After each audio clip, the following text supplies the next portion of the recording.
Welcome to TWIG, your weekly, geekly, family-friendly news show that tackles everything from recently evil mascot Duolingo to historically evil mascot Monokuma, with some video games in between.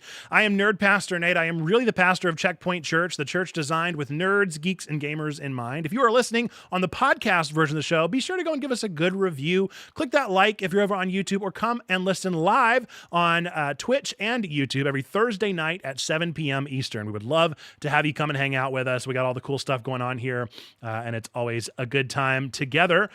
Folks, we're going to get into it with our first little bit of the night, which is, what have you been watching, playing, and reading? This is how we always start the show, and so we hope that you will start the show with us in that way by letting me know either down in the comments or in the chat if you're watching live what you've been getting into. I already see some responses, which is incredible.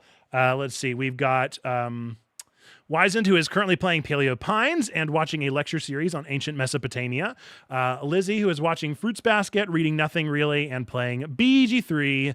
Very, very nice. I am not really watching much of anything per se. I'm continuing to catch up on my YouTube watch later, catching up on spring anime, which I will just go so far as to say To Be Hero X is my anime of the year. We will see. We will see, but like, it is the best anime I have seen this year. Maybe in the past couple. Like, it is just that good. It's just really, really good. I am so enamored with every episode. The twist ending on the last episode actually genuinely shocked me. It is so good. It is so good. Speaking of so good, I am also playing the 100-line Last Defense Academy, which is the Kodaka Uchikoshi game. If you know who those two are, they are the minds behind Kodaka, is the mind behind Danganronpa, Uchikoshi behind Zero Escape, as well as the I Somnium Files. And it's the two of them writing together. It's incredible. I am loving it. I cannot wait to get back and play more of it. I have logged probably about 30 hours at this point, and I don't know how many more it will take, but I am real into it. I am reading lots of things, as always, but some notable ones. I am continuing Will of the Many. I did start our book club, Assistant to the Villain, today, and I also am reading Five Rings, and... still keeping up with JJK. We'll see. I have a mixed bag of opinions on Jujutsu Kaisen, but for now, I am keeping on. I am a part of it. I'm going to see where it goes and enjoy my time in the universe as much as I can. But let's see. We've got one more here from DB, who says, watching Lilo and Stitch, the animated series, reading, honestly, too many things, and playing Sonic Generations. See, that's how I feel. I don't know if anybody saw that. So it's the first of the month. It's May 1st. Which means that a lot of the cool stuff that typically happens. Notably, the Story Graph posts your past month performance on reading. So if you are a tracker of your books, such as I am, or Humar Whittle is over in the Discord, we posted those today, and it is just so satisfying, and it is amazing just how many things I am reading all of the time. I read a lot of books. I have my hands on a lot of pies, but I enjoy it. It's a good time, and I encourage folks to read more books as much as I can. I think it's the right and a good thing to do. Let's get into our first and breaking headline of the night, something that is only a couple hours old, which is pretty rare for us over at TWIG. But this has to do with Polygon. Polygon, a major name in gaming journalism since its founding back in 2012, has been sold by Vox Media to Valnet, a company known for running mass content sites like Screen Rant and comic book resources. The sale came with sweeping layoffs that hit much of Polygon's editorial staff, though a few, like Deputy Editor Maddie Myers, reportedly remain. The news was confirmed via a press release that omitted mention of the job losses, which many former employees, including co-founder Chris Planty, have publicly mourned. Valnet, criticized in the past for exploitative practices, says the acquisition boosts its editorial reach, but concerns are rising about the future integrity of Polygon's content. Pretty breaking news, pretty unreal. Not at all what I was expecting on a random Thursday. I am a diehard fan of the Triple Click podcast, which is Jason Schreier Kirk and then Maddie Myers. And I hear her voice every single week. I'm glad that she has kept her job, but considering mass layoffs, I am assuming that a bunch of her friends got fired this week. So That's a big bummer. I'm interested if she will talk about it or if she'll just kind of keep that part of her life kind of sanctioned off. It's certainly not new for them. I believe the three of them, I could be wrong about this. I know that at least Kirk and Jason met at Kotaku, which has had its own fair share of troubles over the years. So maybe there's some kind of relationship to just this being the way it goes in media and in journalism. But quite a surprise, quite an unexpected thing to see Polygon being bought out. This is definitely one of the like stalwart ones for me. I've always thought of it as being a pretty big contender in the games journalism area. So I also know that they're like well known for their guides and things like that, that I wonder if that will be something that goes the way of the dodo. I don't know much about Valnet. I say they have a very evil villain corporation sounding name. They should really not be called that, but it is what it is. I don't mind Screen Rant or Comic Book Resources, so I don't see it as being inherently problematic in that end. But I do think that, of course, people losing their jobs is always worth mourning and being sad about. We should never celebrate those things, and so give equal measure as we can to the reality of what we're dealing with in careers and in the sadness of the cycle of the C-suite and that kind of stuff, while also saying I'm not super negative on this as far as who bought them out. We'll see how much actually changes. I find that a lot of buyouts lead to not many actual content changes. The real changes happen in the people front, which is certainly less forward facing, but much more sad.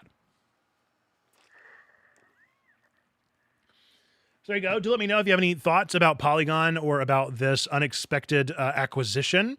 But I think we're going to move on. We'll look at Play It Louder's message there, watching The Duke of Death and his maid, reading Nothing Yet, and playing FF7 Remake. Very nice. Thanks. Welcome into the chat. Thanks for being here and letting us know what you've been getting into.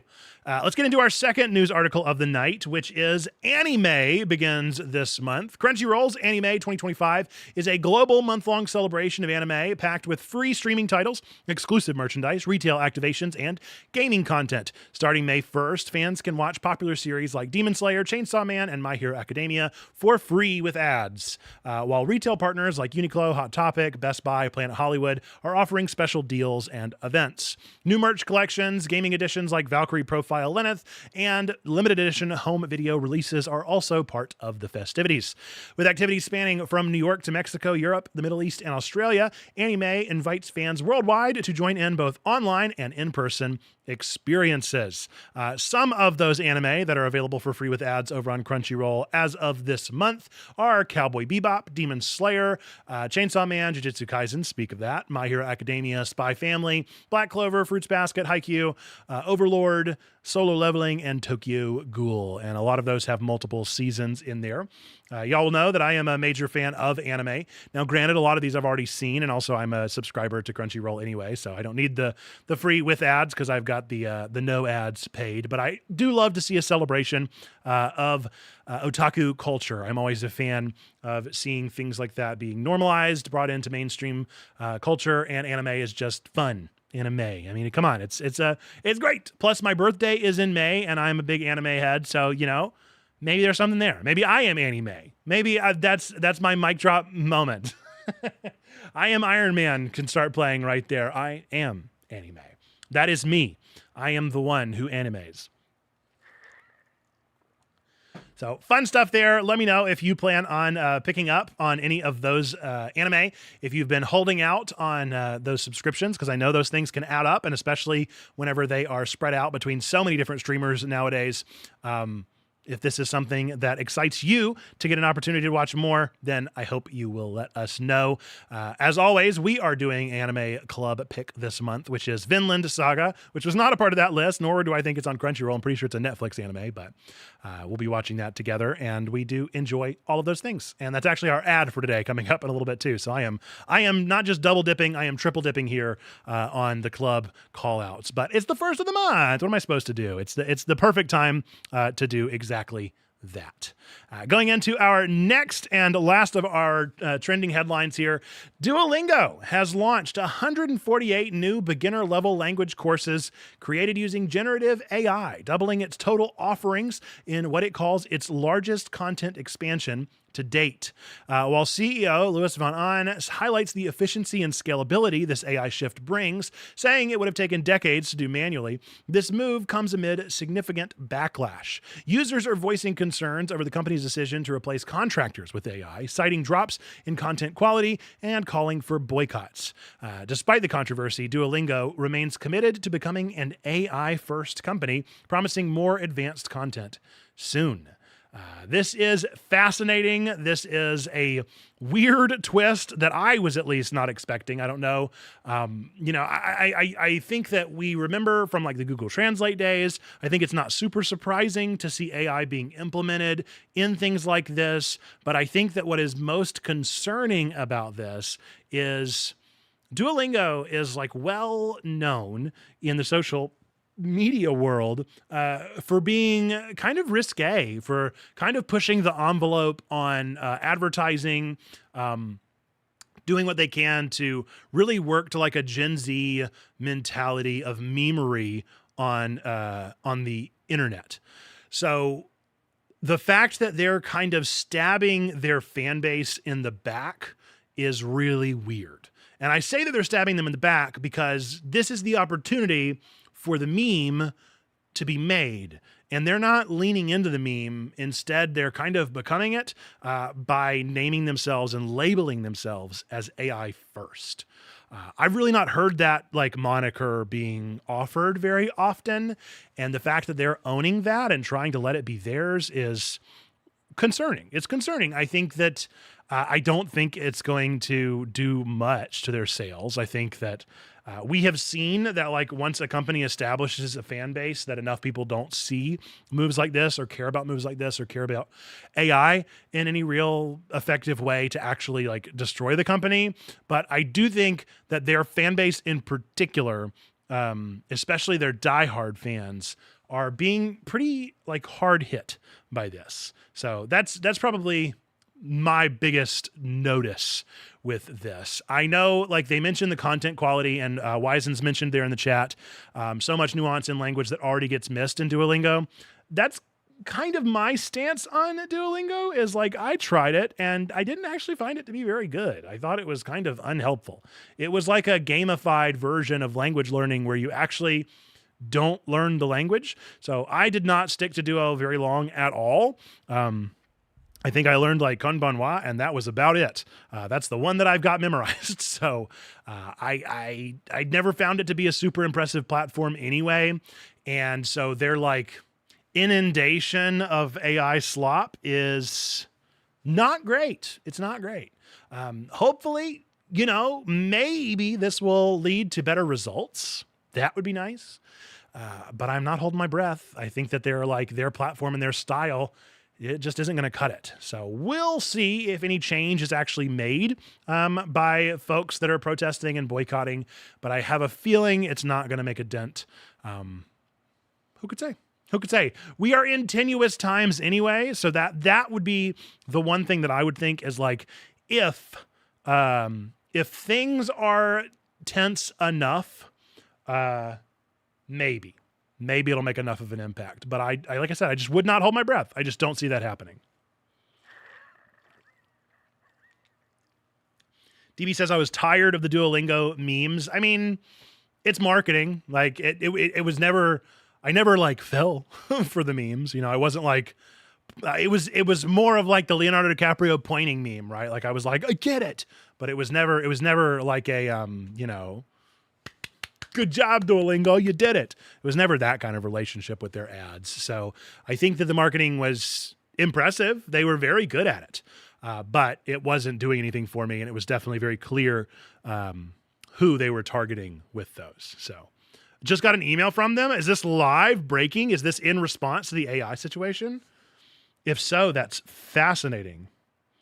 I used to have a subscription. Did I get an email from Duo? I don't think I got one.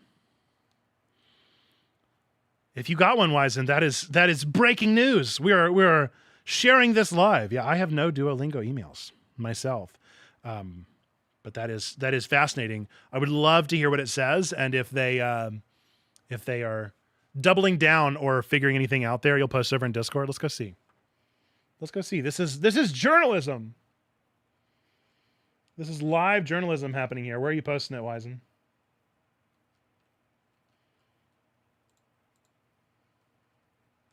I mean, we are virtually the news right now. Oh, gotcha. So it was not in regards to the AI situation. That's what I was hoping. I was hoping that it would be a live response from the CEO. That would be crazy. But yeah, the threatening emails were a meme in and of themselves, and that was always fun. Honestly, I liked those more than the social media memes. I liked the threatening emails. I thought they were silly. That was a good bit. But rats. Well, that's super cool nonetheless. Wisen, a weird timing situation nonetheless, but I was hoping it was going to be related to the AI situation, and we would be the first ones to disseminate that information. But alas. Yeah, that's Duolingo and their situation. I know we have a lot of Duo fans in the Discord, and so I'm very intrigued to see who is planning on uninstalling. Like I said, I never really used it, so I can't uninstall. My boycott means very little. But I have seen a lot of folks that have been talking about... hang on, let me ban this person real fast. I have seen a lot of people who have been threatening their 1,000+ day streaks, and that's got to mean something. That has to hurt at least a little bit. If we can get enough of those people doing that, then I don't know. Maybe it means a little something. Who could say? But that has been our last of our main trending headlines for tonight. And so with that, and without further ado, we're going to get into our ad read of the night, which has to do with our book club, anime club, and video game club. So, hey, Checkpoint Church, May is here, and that means it is time for a fresh batch of Checkpoint Club picks. And trust me, you're going to want in on these. Book club is reading Assistant to the Villain, because who wouldn't want a hilarious slow burn fantasy about working for an evil overlord with a surprisingly great dental plan? It's witty, it's charming, and it's the perfect escape. Our anime club is watching through Vinland Saga, an epic journey of Vikings, vengeance, and finding what's really worth fighting for. If you are ready for some top-tier storytelling and emotional gut punches, this one is for you. Our video game club, where Button Bash Brigade is playing through Mail Time, the coziest delivery adventure you will ever experience. You're going to be a little male scout mushroom fella bringing joy and adorable letters to a colorful world full of quirky characters. Zero stress, all vibes. If you are ready to dive in, join one or all of our clubs and let us geek out together. Full details are going to be over in the Checkpoint Church Discord. That is discord.gg/checkpointchurch. We look forward to seeing you there. Okay. I did just realize something else that I forgot. Hang on, I got to do this. Hang on. Wait.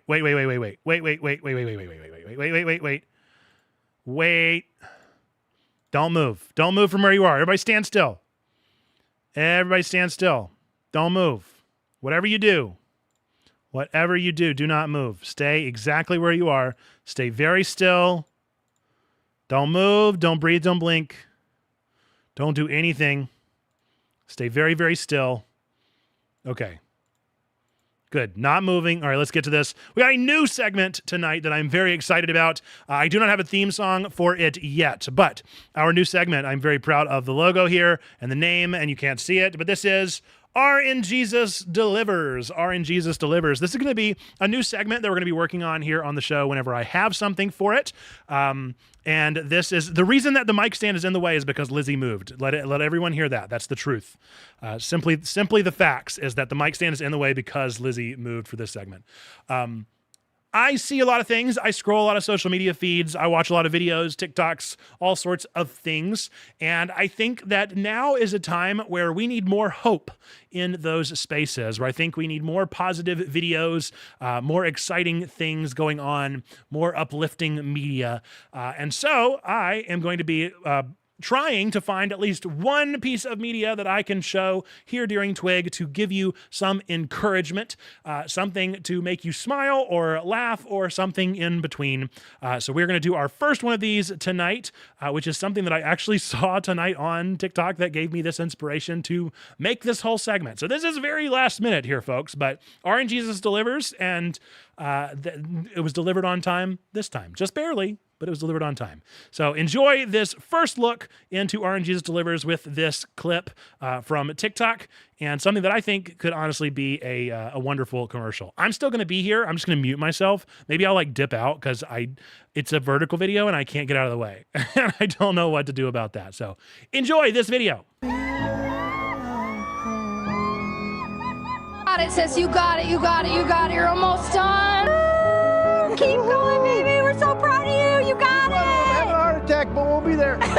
Yeah. Have a great day. Go. Pick it up. Go, Macy. 1-1. Keep it up, Macy. I love you. Macy, you got it. You're almost done. Go, Macy, go. Love you. Let's go.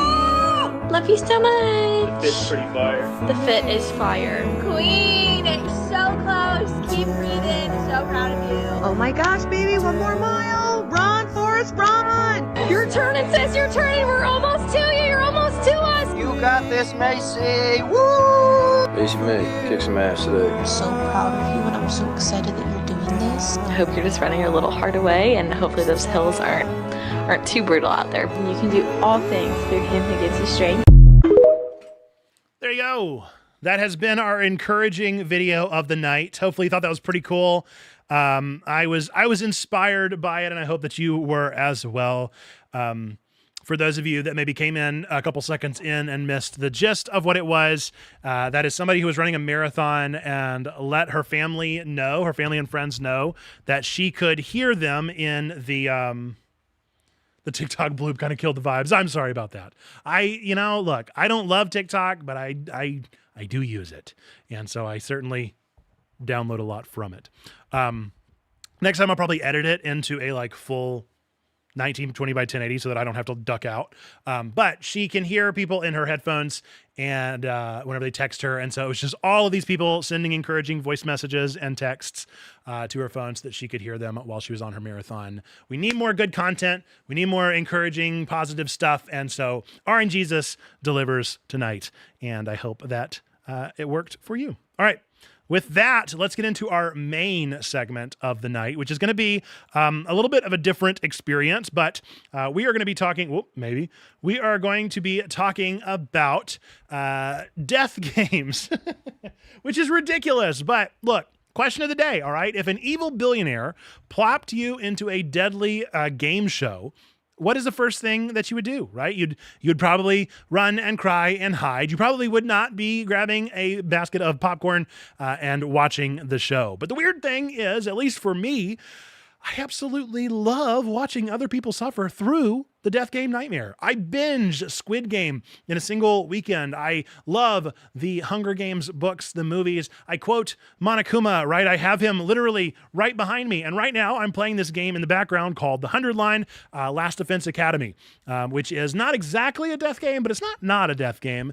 And I just love these stories. And so I wanted to unpack the reason why I think there might be so much inertia behind these tropey works of art for me. And so I want to unpack three ideas. The first one is where did they actually come from? A little origin story for those of you who maybe haven't followed the road of death games as I have. The second thing is, why is it that they hit us so hard? What is the reason that they've had such a psychological and cultural impact? And then, against all odds, the third thing I'm going to do is probably preaching a little sermon here about hope every single time. And yes, I do get to gush about Danganronpa because that series is, practically tattooed on my heart, despair versus hope. So without further ado, let's get into it. First, picture the beginning of this era, 1924. A short story is released called The Most Dangerous Game. It drops the bombshell idea that rich people might hunt humans for sport.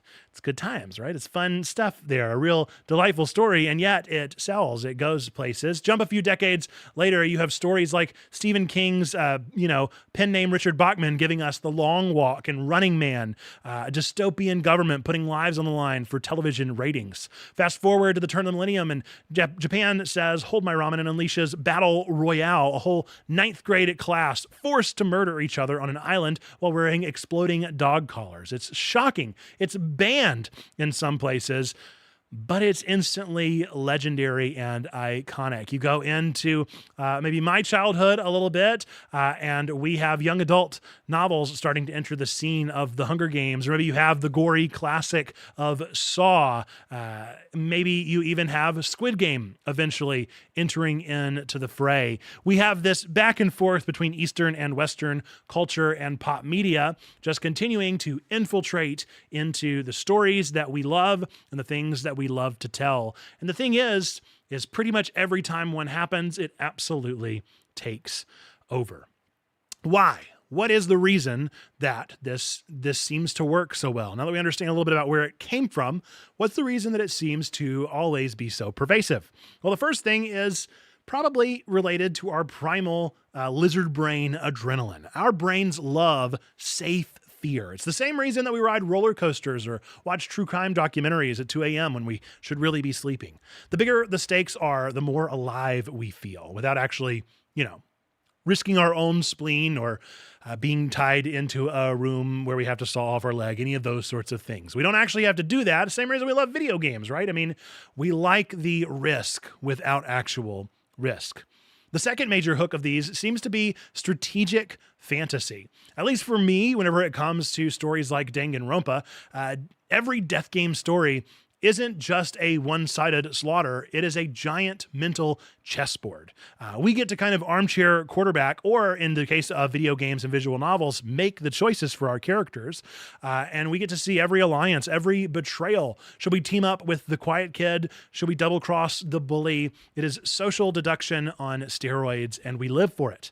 The third hook is probably that we love moral mirrors. We love whenever narratives take the time to yank away the politeness of society and ask, who are you really under the surface? The question stings because deep down, we are afraid we might discover something ugly within ourselves, or maybe discover something heroic. Either way, we can't look away from the drama. And that's the premise, again, of Danganronpa, this despair versus hope. The fourth hook for me is probably social commentary. We can look really to the analysis of Battle Royale or Hunger Games for this, in which you really get a look at authoritarian schooling in Battle Royale, or Hunger Games, which is unapologetic about its reality TV voyeurism and wealth inequality in its gap. Squid Game roasts predatory capitalism and debt culture. The better the satire, the sharper the hook. And we love to see those get their due. Now, of course, I mentioned my bias, my beloved Danganronpa. Evil Robot Bear locks gifted teens into a school and says, kill or be killed. But the true battle isn't knives versus baseball bats. It's despair versus hope. The villain's whole goal is to prove that hope is meaningless. So I guess, spoiler alert, sound familiar? Because in the Christian story, right, despair's mouthpiece is death itself. The entire gospel hinges on whether hope outlasts despair. We have the good end of that story. And so whenever we play games and we see Makoto Naegi stand up in the final trial and talk about hope, where there's life, there is hope, it feels kind of biblical. And it isn't just unique to Danganronpa, even though that is my beloved. Katniss and Peeta, of course, are examples of hope.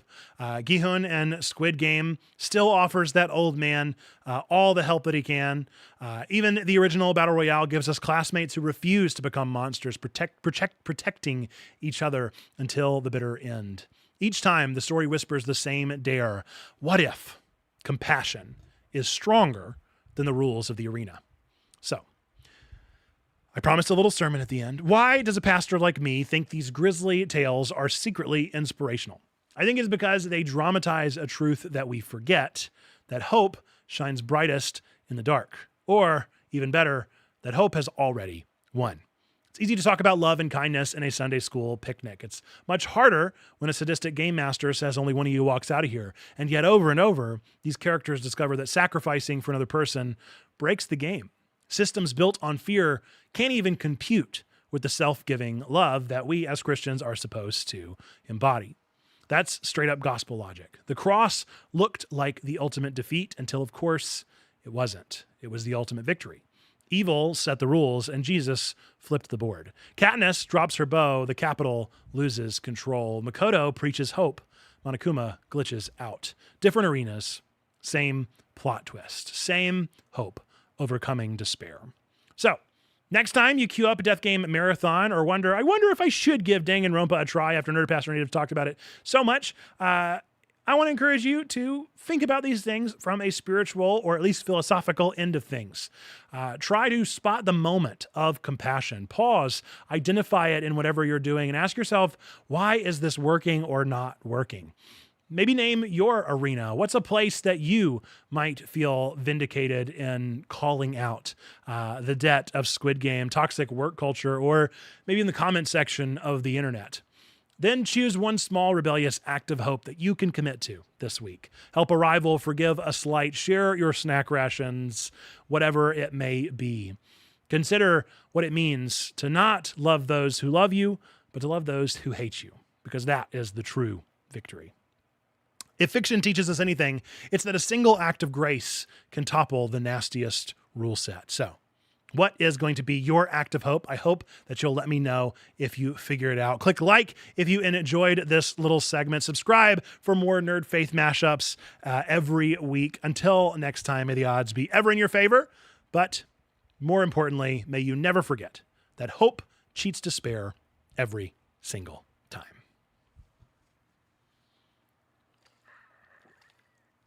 There we go. There we go. A little bit different. A little bit of a different vibe, but hopefully you don't mind. Hopefully you enjoyed it. You matter indeed. Chats in the clap. Glad that it worked. Definitely a different vibe, but I keep trying to figure out these solo twigs because every time I'm solo, I do something a little bit different, and it always seems to work pretty well, but I can never replicate the same thing. So, good stuff. Oh, that was supposed to work and it didn't. There we go. Okay. So, without further ado, we're going to now get into another super fun segment that I guarantee you were not expecting. Oh, wait, that's wrong. Oh, no. Wait. Oh, no. Oh, no. Hang on. Don't move. Nobody move. If you move, I'm telling. Don't do it. Don't do it. Stay right where you are. Freeze in place. If you're mid brushing teeth, do not finish. Do not pass go. Do not collect $200. Okay. We do have an at this point in nerd history today, and I am particularly excited to share it with you because I'm going to be playing a little song for us in honor of this particular at this point in nerd history. So for those of you that don't know, this is the segment of the show where we go back in time and talk about some of the greatest games, movies, whatever, that might have released on this day throughout time and space. And it just so happens that today's is one of my favorite things of all time. And so I wrote a little parody song for us for what I would argue is the greatest Pokemon game ever made, that released on this day in 2005, 20 years ago, Pokemon Emerald.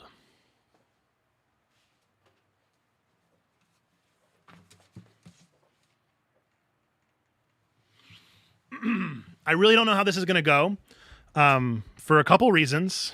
Number one, I am not Jack Black. Number two, I never knew this song until yesterday. Well, I knew the song, but I never knew how to play the song on guitar. Number three, streaming music never seems to work for me, so we're going to try our best. Hopefully you'll understand the lyrics. Hopefully the speed doesn't go too fast. There's a lot of things. There's a lot of moving parts here that could go wrong, I think is what I'm really getting at. So let's see. I'm going to go ahead and slow that down because I can already tell that's too fast. Let's go for right about there. Okay. here we go. So this is Tribute. This is the greatest and best Pokemon game in the world. Emerald. Long time ago, I sat with my childhood buddy Game Boy Advance. We was walking through a GameStop, wondering what we ought to play next.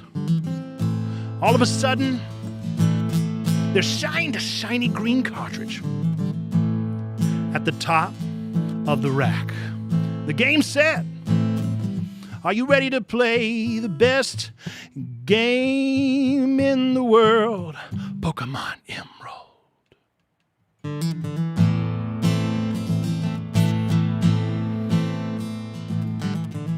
Well, me and my Game Boy, we both looked at each other, and we each said, there we go, and we said, "Okay." And we plugged the cartridge into the slot and booted up that game to play the best game in the world.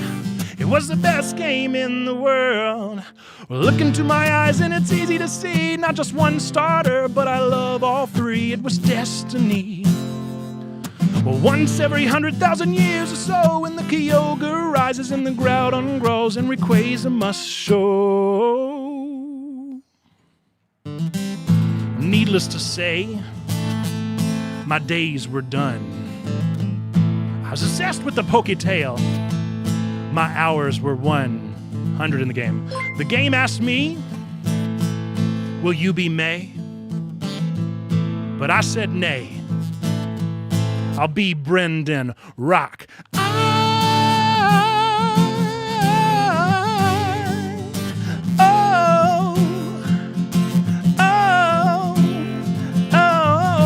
Emerald is the greatest game in the world. Oh, it gave the world Mudkip.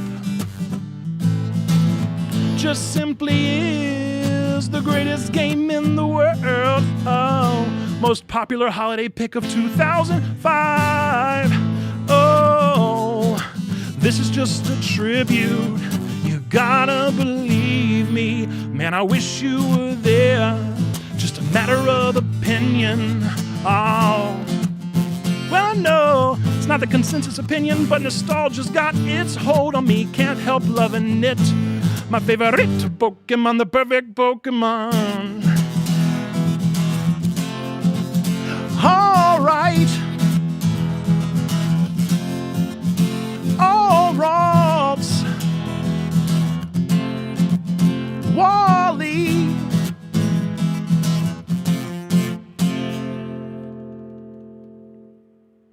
There we go.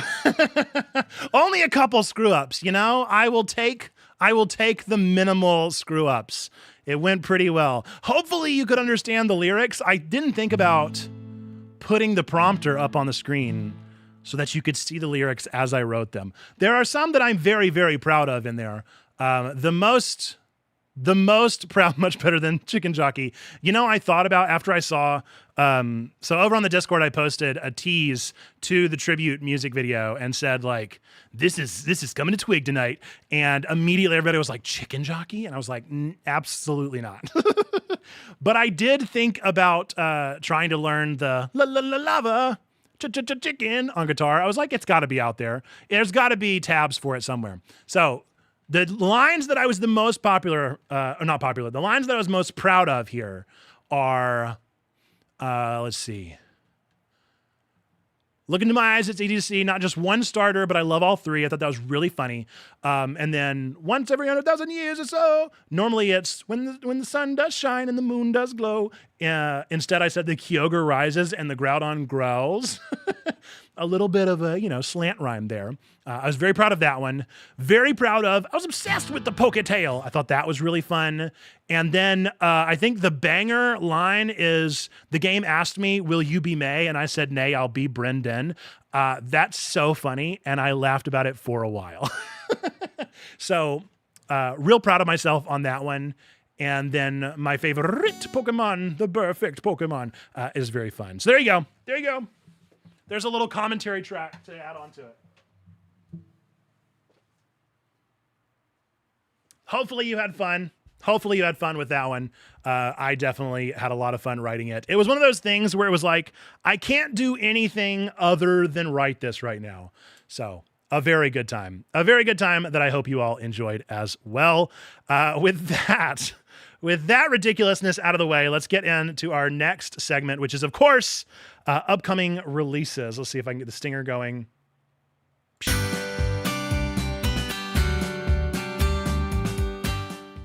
Upcoming releases. This is a time where we talk about the things that we are excited about that are coming out in the next week or so. I would love to hear what yours might be in the chat. If you have games that you're really looking forward to that are coming out in the next week or so, please let me know what it is that's going on in your lives. We're going to start with my first one here, which is Thunderbolts. I know this is a double down mention from Sneaky last week, but Marvel's Thunderbolts follows an irreverent team featuring depressed assassin Yelena Belova alongside Bucky Barnes, Red Guardian, John Walker, Taskmaster, Ghost, and Valentina Allegro de Fontaine. In addition to some exciting new faces. I have heard good things about Thunderbolts. I've heard that it is not just kind of slop, but is instead a very exciting new addition to the Marvel Universe. And so I'm down. I am down for it. I'm excited to see it. I can't wait to see it. I hope that it has a nerdy sermon in it, and I can write about it so that I can definitely write it off as a work excuse, one of those sorts of situations. So I'm very much looking forward to this one. My second one that I'm excited for is Best Served Cold. Best Served Cold is a new indie game that I've actually gotten in my emails a couple times now. They're trying to give me a key, and I guess I just need to take it. Can you mix a cocktail while eye to eye with a criminal? Find out in Best Served Cold, a murder mystery set in a bustling speakeasy where you serve customers, make friends and enemies, and solve crimes. At the nightcap bar, Prohibition is a killer, and so are some of your customers. I love visual novels. I love murder mysteries. What's not to love about this situation? So I'm all about Best Served Cold, and we'll probably be adding that one onto my very, very long list of games to play. And then my final upcoming thing that I am looking forward to started today. This is Ludo Narracon. This is an event put on over on Steam for the past couple years at this point by Fellow Traveler, a game publisher. This year, it is starting, as I said, today, May 1st. It goes until the 5th. Over on Steam, you can go and download demos. You can go, and my favorite part here, panelists from indie games and narrative games sharing and talking about the what and the why of their games, as well as how to make it yourself. This is just a deep dive into my personal favorite genre of game, which is the heavy narrative gaming world. So this has to do with any game that they kind of consider to be a narrative heavy game. As long as it has a bold and really loud story, they want to hear about it. So if you want to go play some demos of some of my favorite games ever made, this is the time to go check out Steam. Also, like I said, the panelists. That is really my favorite part.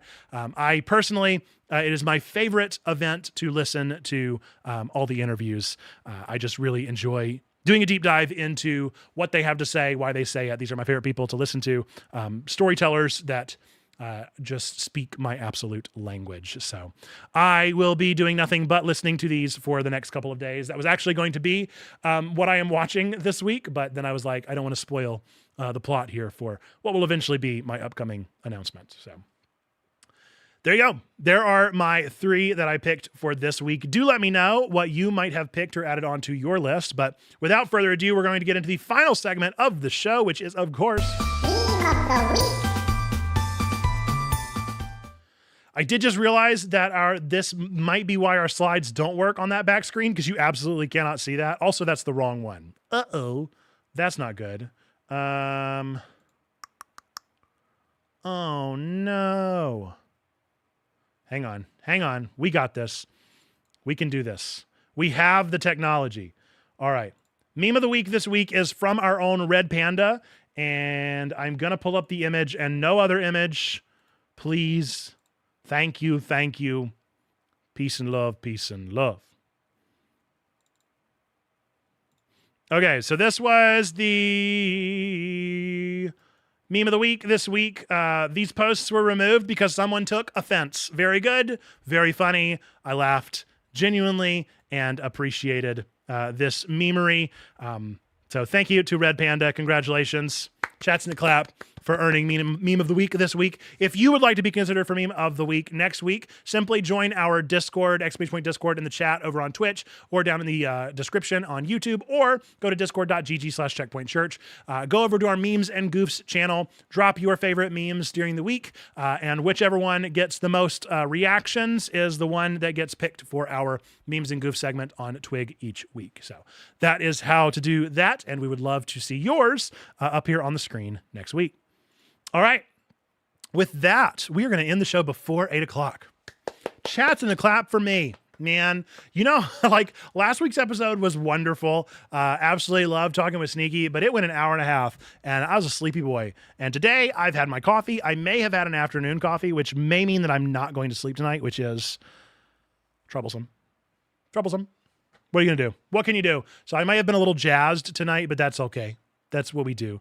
That might be why I played a parody song. Maybe that's what I needed. I needed the liquid courage of coffee to get me through a parody song. Yeah, I hope that I look forward to watching that back and seeing how it went, because it felt like it went okay. It went pretty good.